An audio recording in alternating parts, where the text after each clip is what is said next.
तो आइए जो है हम लोग न्यूटन्स ऑफ तो आइए welcome back to my YouTube channel study 24/BK। तो गाइस जो है आप लोग ध्यान से देखिएगा, जो अगली नेक्स्ट टॉपिक हम आपके लिए लाए हैं वो न्यूटन्स लॉ ऑफ कूलिंग का है। तो आप लोग इसको समझिए और जो है आइए हम लोग देखते हैं Newton's of law of cooling में क्या होता है। क्या है न्यूटन्स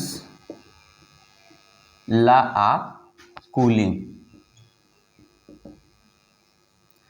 तो इसके नाम से ही लग रहा है आपको कि नाम इसका बता देता है आपको, आप लोग सभी देख के समझ सकते हैं। कूल का मतलब ठंडा होना, ठीक है।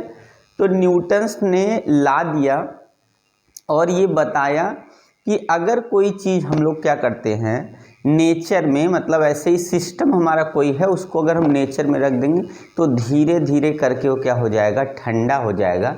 उसी लॉ को हम लोग बोलते हैं न्यूटन लॉ ऑफ कूलिंग। मतलब अगर किसी चीज़ या किसी वस्तु को हम लोग क्या करते हैं ऐसे ओपन जो है एक तरह से आपका सराउंडिंग में रख देते हैं, ठीक है। तो अगर बाहर रख देंगे तो धीरे धीरे धीरे करके वो क्या करेगा, अपना टेम्परेचर, मतलब सिस्टम और सराउंडिंग का जो टेम्परेचर होगा वो क्या होगा, एक्सचेंज होता रहेगा। और एक ऐसी कंडीशन आएगी जो सिस्टम होगा, जो मतलब जिसका टेम्परेचर ज़्यादा होगा वो धीरे धीरे क्या होगा, ठंडा हो जाएगा एकदम। मतलब अगर गर्म है तो एकदम ठंडा हो जाएगा। इसी लॉ को बोलते हैं न्यूटन लॉ ऑफ कूलिंग, ठीक है। तो अगर आप समझना चाहते तो देखिए सबसे पहले क्या होगा, अगर हम समझे जब किसी वस्तु को, चाहे वो पानी हो, चाहे चाय हो, और चाहे आपका जो है कोई भी चीज़ हो, जैसे हमने क्या करिए, चाय, एक कप में चाय लिया गरम, उसके बाद उसको रख दिया तो धीरे धीरे करके ठंडा होगा। मतलब वो सडनली नहीं होगा, ग्रेजुअली होगा। क्या होगा, धीरे धीरे होगा, मतलब सडन नहीं होगा कि जैसे रख के तुरंत ठंडा हो, ऐसा नहीं है। तो जब ग्रेजुअली होता तो न्यूटन्स लॉ ऑफ कूलिंग होती। उस कंडीशन में हम लोग का जो इक्वेशन आएगा, जब भी प्रूफ करेंगे मैथमेटिकली, तो ई की पावर में आएगा। वो भी ई की पावर में क्या आएगा आपका, जैसे ये इक्वेशन है वो ई की पावर में माइनस आएगा, चाहे कुछ है, एक्स है चाहे वाई।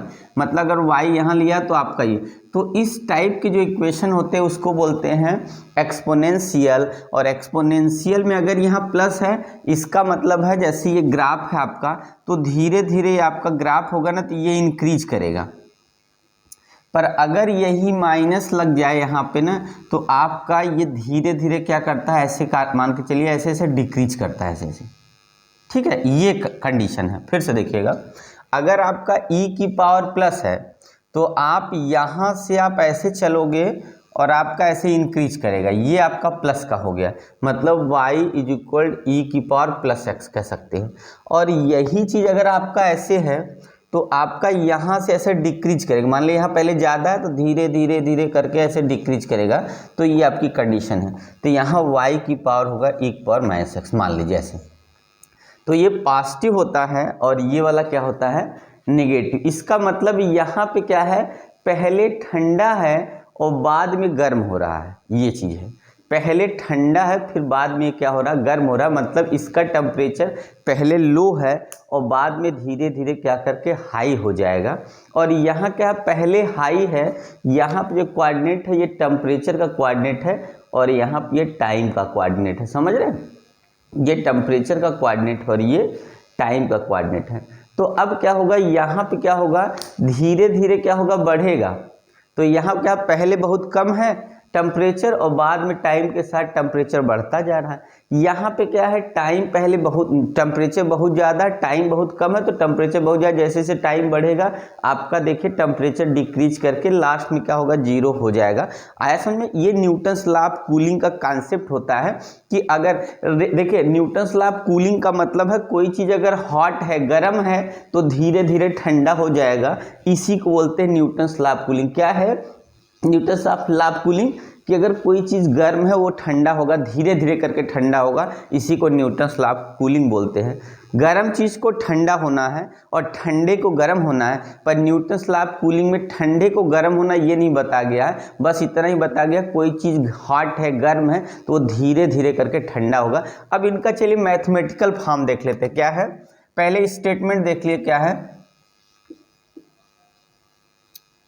स्टेटमेंट क्या है, हिंदी में समझ गए आप लोग एकदम अच्छी तरीके से कि जब क्या होगा, जब कोई सिस्टम क्या करेंगे, अगर हम लोग उसका टेम्परेचर ज़्यादा हो और सराउंडिंग का टेम्परेचर कम हो, अगर उसको नेचर में एक दूसरे के साथ रख दिया जाएगा तो सिस्टम का टेम्परेचर धीरे धीरे क्या होगा, डिक्रीज कर जाएगा। एक ऐसी कंडीशन आएगी उसका टेम्परेचर क्या होगा, सराउंडिंग के इक्वल हो जाएगा। इसको बोलते हैं हम लोग न्यूटन्स लॉ ऑफ कूलिंग। चलिए इंग्लिश के स्टेटमेंट में हम लोग क्या समझते हैं कि अगर हम लोग समझेंगे तो द रेट, अब देखिए the rate of loss of heat, loss of heat, ठीक है क्या, the rate of loss of heat is directly proportional to, directly proportional, proportional to the rate of loss of heat is directly proportional to temperature difference,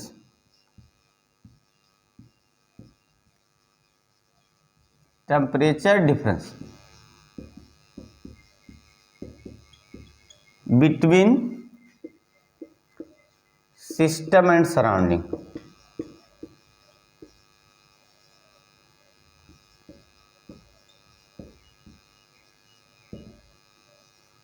ठीक है क्या, the rate of loss of heat is directly proportional to temperature difference between system and surrounding. ठीक है, और system का temperature हमने मान लिया क्या है, T है, और सराउंडिंग का मान लिया कितना है, T0 है।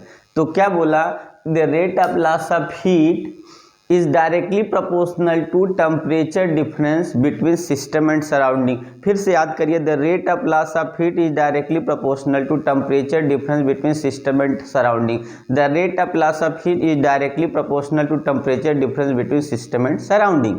ठीक है, इसका मतलब ये हुआ, जब क्या करेंगे, हम क्या करेंगे, किसी ऑब्जेक्ट को नेचर में रख देंगे तो उसका टेम्परेचर ज़्यादा होगा, सराउंडिंग का कम होगा, तो जो उसमें जो है rate of loss of heat होगा, जो उसमें उष्मा की कमी होगी, वो डायरेक्टली प्रोपोर्शनल किसके हो जाएगा, दोनों के टेम्परेचर के डिफरेंस के इक्वल हो जाएगा, डायरेक्टली प्रोपोर्शनल हो जाएगा। तो ये इतना समझ गए। अब आइए हम लोग इसको क्या करते हैं, थोड़ा सा आगे बढ़ाते हैं।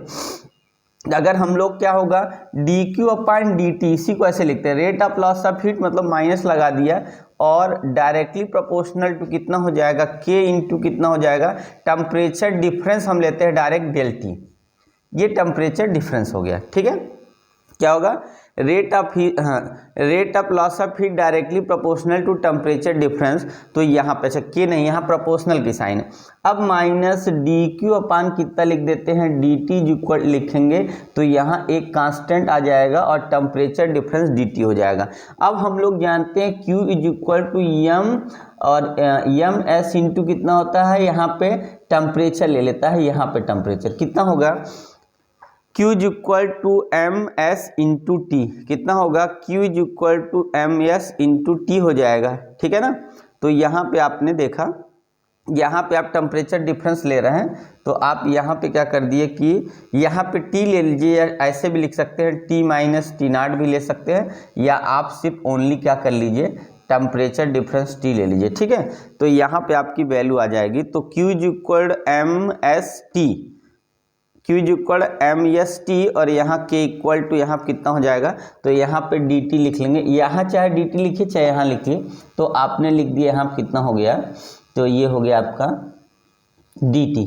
ठीक है, अब क्या करेंगे, यही वैल्यू यहाँ रख देंगे। अगर आप यहाँ पे रखेंगे, ध्यान से देखिएगा, जब आप रखेंगे वैल्यू तो आपके पास ये आएगा ms dt, और यहाँ पे हो जाएगा minus is equal to kt हो जाएगा, और यहाँ से आप क्या करेंगे, dt को छोड़कर, और यहाँ पे एक मिनट, हाँ ये जो है आपका t यहाँ से है, देखिए t यहाँ ट्रांसफ़र हो गया इस मल्टी, और इस k को यहाँ, इस t को यहाँ ला दीजिए, और इक्वल टू माइनस को इधर करिए, K/ms करिए, और यहाँ पे dt है, ये dt टाइम है, और ये वाला dt जो होगा ये टेम्परेचर है।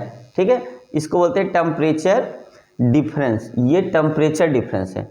तो यहाँ और ये जो K/ms होगा वो क्या है हमारा, तो ये जो वैल्यू आएगी ना ये भी कांस्टेंट होगी, तो इसको के फिर से मान सकते हैं। ठीक है, इतना समझ में आ गया। देखिए करना क्या था, सबसे पहले rate of loss of heat is directly proportional to temperature difference in system and surrounding. ये हमने मान लिया कि अगर सिस्टम का टेम्परेचर कितना हो, T हो, और सराउंडिंग का T0 हो, तो dQ/dt directly proportional to dt होगा टेम्परेचर डिफरेंस का dQ इक्वल टू इतना, ये वैल्यू हो गई। प्रोपोर्शनलिटी हटाए एक कांस्टेंट आ गया जिसको प्रोपोर्शनलिटी कांस्टेंट बोलेंगे। Q इज इक्वल हम लोग MS इंटू dt जानते ही हैं स्पेसिफिक हीट का जो है कैपेसिटी से, और m अब इसकी जगह ये रख देंगे तो यहाँ पे आ गया हम लोग की इतनी वैल्यू आ गई, और इससे डिवाइड कर देंगे कांस्टेंट में, कांस्टेंट से डिवाइड करेंगे, फिर से कांस्टेंट मान लिया। अब क्या करना हम लोग को, प्रॉपर इंटीग्रेशन यहीं पे कर देना है। तो अगर हम प्रॉपर इंटीग्रेशन में क्या दिखा दें, हम ये मान लें कि इनिशियल टेम्परेचर T0 है और फाइनल वाला T है। देखिए यहाँ पे लेने की होता, इनिशियल टेम्परेचर T0, फाइनल वाला T है, और यहाँ पे क्या, उस समय इनिशियल जब टेम्परेचर था तो टाइम 0 था, और बाद में टाइम कितना हो गया, T हो गया। उस कंडीशन में देखिएगा आपका कितना होगा, इसका जो इंटीग्रेशन होता है वो log कितना होगा, T हो जाएगा। और लिमिट जब आप रखेंगे ना तो T0 से कितना रखेंगे, T रखेंगे इक्वल टू -K, और यहाँ पे T आएगा टाइम के लिए। ठीक है, अब क्या करिए, लिमिट रखिए, तो आपका हो जाएगा log, यहाँ से ये हो जाएगा log T, और माइनस कितना हो जाएगा, T0 होगा इक्वल टू यहाँ कितना होगा, -KT हो जाएगा। आए समझ में?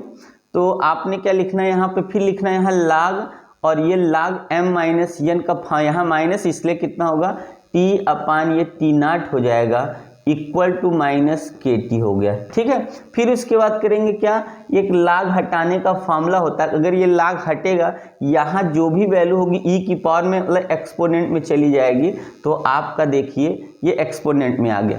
अब T is equal to T0 हो गया यहाँ पे, और e की पावर -KT। तो ये इससे ये प्रूफ हो जाता है इस वाले इक्वेशन से आपका, कि जो वैल्यू है, सट गया, थोड़ा सा नीचे कर लेते दिखे आपको, तो यहाँ कितना होगा, T is equal to e की पावर -KT, और यहाँ पे T0। इसका ये मतलब हो गया, ठीक, कि T इक्वल टू T0 इतना। तो ये इससे पता चल गया कि जो हमारा टेम्परेचर है धीरे धीरे डिक्रीज करेगा, क्योंकि यहाँ पे ये देखिए T0 इनिशियल वैल्यू है, और यहाँ डिक्रीजिंग फैक्टर है ये, तो यही -K क्या करेगा, इसको डिक्रीज करेगा। और इसको हम लोग इक्वेशन, यही मैथमेटिकल फॉर्म होता है ये दिखाने के लिए कि टेम्परेचर डिक्रीज करता है कि नहीं। तो न्यूटन्स ने लॉ ऑफ कूलिंग में यही हम लोग को प्रूफ करके दिखाना है, T equal to T0 e power -KT। अगर -e की पावर में आ गया तो समझ जाए चाहे जो भी चीज़ हो वो डिक्रीज करेगा, वो भी ग्रेजुअली धीरे धीरे करके एक्सपोनेंट में। और ये फाइनल टेम्परेचर आपका ये है T, और इनिशियल T0 है, तो इसकी वजह से यहाँ धीरे धीरे दोनों मल्टीप्लाई है, डिक्रीज कर जाएगा। ठीक है, तो ये आपका आंसर आ गया, Newton of law of cooling. आपको समझ आ गया होगा। तो Newton of law of cooling में यही आपको सिखाया जाता है कि कैसे आपका वैल्यू जो है कैसे डिक्रीज करता है, आप लोग देख लीजिए। ठीक है, तो आया समझ में? तो इस तरीके से हम लोग क्या है, वैल्यू को समझ सकते हैं, किस तरीके से वैल्यू हमारी डिक्रीज करती है और क्या रीजन होता है। तो रीजन ये सिस्टम और सराउंडिंग टेम्परेचर का डिफरेंस। ठीक है, तो आइए हम लोग आगे बढ़ते हैं। और अगर आपको ऐसी वीडियो देखनी है तो सबसे पहले गाइज हमारे चैनल पे आप जाके सब्सक्राइब कर दो, क्योंकि व्यू नहीं आएंगे तो आप वीडियो को देखोगे कैसे। तो ज़्यादा से ज़्यादा कोशिश करिए दोस्तों में शेयर करने की, क्योंकि मैं बहुत से नॉलेजेबल वीडियो आपके लिए लाता हूँ, तो आप लोग मेरा सपोर्ट करिए। ओके, ठीक है, तो चलिए हम लोग आगे बढ़ते हैं।